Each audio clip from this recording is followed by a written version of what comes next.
ជួបគ្នាម្ដងទៀតហើយនៅក្នុងកម្មវិធីរៀនភាសាចិនជាមួយ Channel Easy Chinese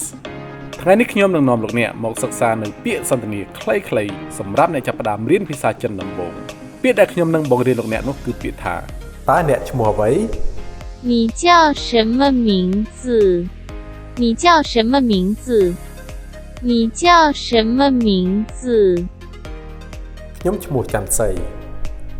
我叫钱熙我叫钱熙我叫钱熙តើអ្នកអាយុប៉ុន្មាន你几岁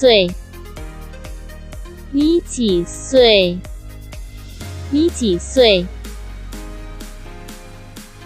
ខ្ញុំអាយុ35ឆ្នាំ我今年35岁我今年35岁我今年35岁ប្រសិនបើលោកអ្នកគិតថាវីដេអូនេះល្អសូមមេត្តាចុចប៊ូតុង like មួយហើយប្រសិនបើលោកអ្នកមានយោបល់អាចចូលមក comment នៅខាងក្រោមវីដេអូនេះខ្ញុំនឹងធ្វើការអានគ្រប់ comment របស់លោកអ្នកហើយប្រសិនបើលោកអ្នកចង់បន្តរៀនភាសាចិនជាមួយខ្ញុំសូមមេត្តាចុចប៊ូតុង subscribe ដើម្បីទទួលបានព័ត៌មានអំពីមេរៀនថ្មីៗជាបន្តទៀតសូមអរគុណ